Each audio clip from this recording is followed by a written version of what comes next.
Le cancer est la première cause de mortalité en France. Près de 4 millions de personnes vivent avec un cancer dans notre pays. Et pourtant, cette maladie est encore un tabou. C'est pour libérer la parole qu'une marche est organisée demain à Paris avec aussi des stands, des animations. Cette Cancer Pride est soutenue par de nombreux organismes comme la Ligue contre le cancer, la PHP ou l'Institut Curie.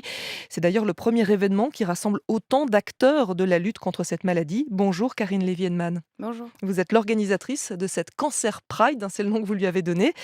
Si je vous dis, il est mort des suites d'une longue maladie, on l'entend souvent cette phrase, hein, une longue maladie pour ne pas dire le mot cancer. Ça vous fait bondir, j'imagine. C'est vrai que ça me fait bondir parce que je comprends qu'il y a des tabous autour de ce mot. Le mot cancer, il est très moche d'une certaine manière et il est très associé à la mort.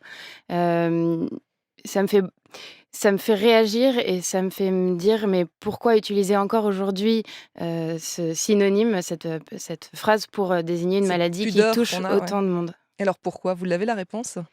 En partie justement parce que quand on entend cancer, on entend mort derrière absolument, enfin, c'est le réflexe qu'on a alors que le cancer aujourd'hui se guérit dans 60 des cas. Hem, c'est c'est aussi, je pense associé à ce qu'est la maladie en fait réellement, c'est-à-dire, c'est de la dégénérescence des cellules et c'est moche à imaginer, donc on n'a pas envie d'associer ça dans notre esprit, donc on n'utilise pas le mot cancer. Et est-ce qu'on a l'impression aussi d'être fautif quand on a un cancer? Alors ça, je saurais pas le dire parce que j'en ai jamais eu, heureusement. Je me rends pas compte à quel point les gens peuvent ou pas, éprouver de la culpabilité. Mais ce qui est sûr, c'est qu'il y a un énorme tabou et il y a encore une gêne à en parler. Et il y a un énorme tabou aussi au sein de l'entreprise, par exemple quand on a besoin d'un prêt et tout. C'est quand on a eu un cancer, qu'on a été guéri, malheureusement, on le traîne comme un boulet encore. Oui, exactement. Hem, il y a 2 choses. Il y a la vie avec le cancer, parce qu'il faut savoir qu'il y a beaucoup de personnes qui vivent aujourd'hui avec un cancer et qui, sont capables de travailler, qui vivent leur vie, en fait, tout simplement, qui ont même des enfants. Et il y a effectivement la vie après, où les malades se battent pour, le droit à l'oubli, par exemple, pour accéder à des prêts bancaires, pour pouvoir retourner au travail plus facilement. Et c'est des sujets dont la société s'empare assez peu. Donc il y a des initiatives qui existent, hein, qui se lancent, heureusement.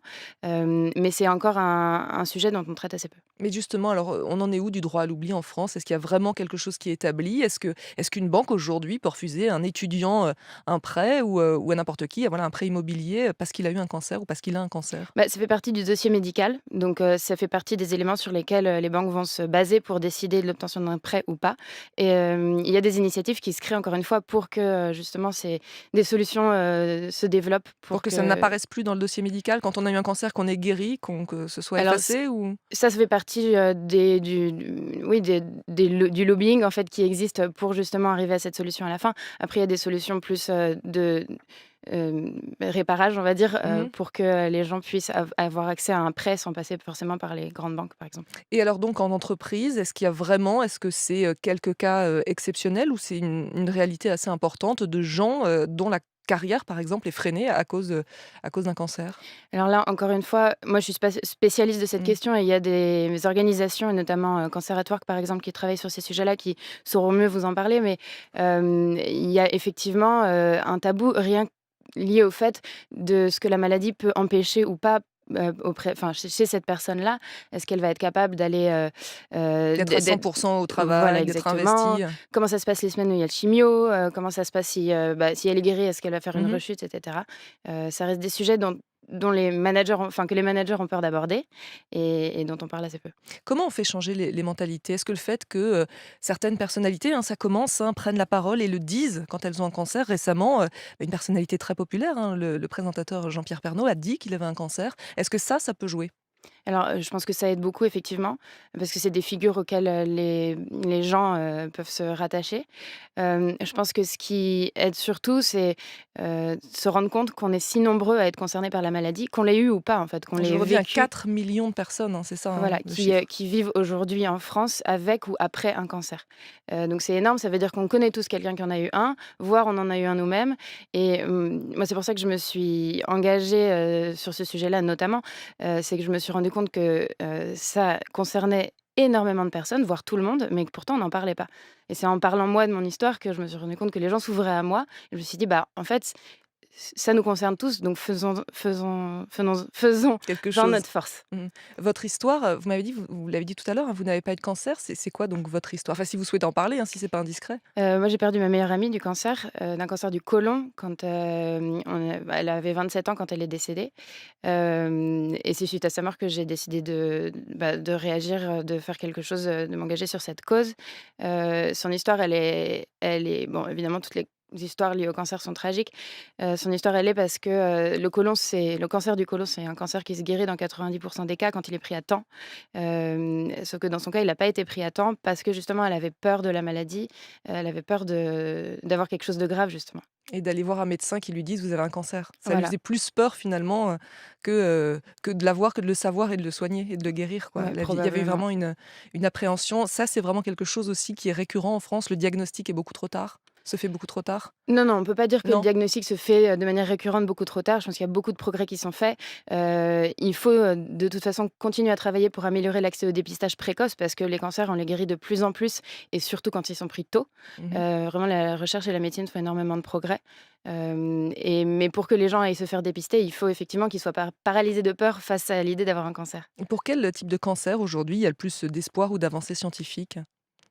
Il y a beaucoup de choses qui se font sur les leucémies avec les CAR T-cells, des thérapies, nouvelles. Hem, voilà, après, là, il y a eu des fonds qui ont été débloqués pour la recherche, contre les cancers pédiatriques, donc on Mmh. espère que ça va avancer parce que même si ça concerne, entre guillemets, «que» 2 500 nouveaux cas par an, c'est énorme parce que c'est des enfants et des adolescents. Oui, c'est vrai qu'on associe souvent le cancer à une maladie du grand âge et tout, et non, ça peut toucher n'importe qui, hein. Ah, tout à fait, ouais. Mmh. Hem, les taux de guérison progressent ou pas? Ça, Oui, on a les taux de guérison progressent. Là, on est, proche des 60 tout cancer confondu, et on estime qu'en 2030, on pourrait atteindre 75.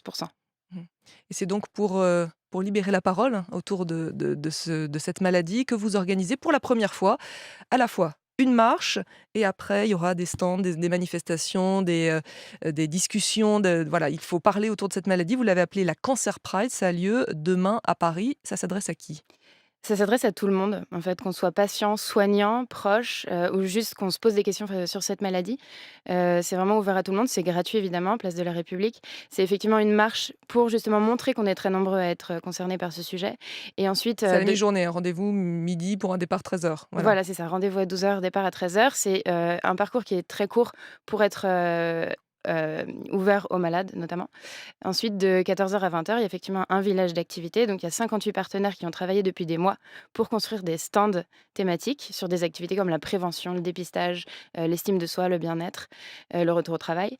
Et il y a une scène, donc il y a des concerts, des DJ, de la danse, des témoignages pour animer l'événement. Ah, c'est ça ce que j'allais vous dire aussi. J'ai vu la vidéo, hein, qui présente l'événement, où vous êtes dans cette vidéo, et donc oui, il y aura un concert, vous dites de venir avec des fleurs, avec de la musique, enfin, limite vous présentez ça presque comme un événement festif. Alors, c'est pas la fête, parce que le cancer, c'est jamais la fête, c'est toujours dramatique. En revanche, ce qu'on a vraiment voulu faire, c'est un événement qui parle du Optimiste? cancer, mais qui ne tourne pas que autour du drame du cancer.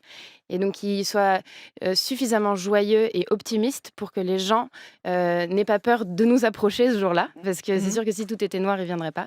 Et qu'on puisse justement libérer la parole dans un cadre bienveillant et optimiste, en montrant qu'il y a de l'espoir en fait, énormément d'espoir. Une dernière question rapidement, c'est uniquement à Paris? Il y a rien en région pour cette première édition, ça reviendra peut-être après, c'est ça? C'est sa première édition, c'est uniquement à Paris. Moi, je travaille avec l'association Make Sense qui est présente partout en France et même dans le monde. Donc, on espère que pour les années suivantes, ce sera présent en région et pourquoi pas dans d'autres villes du monde. Merci beaucoup Karine Merci Lévy-Edman beaucoup. d'être venue ce matin sur France Inter pour cette Cancer Pride. Donc rendez-vous demain midi, place de la République à Paris.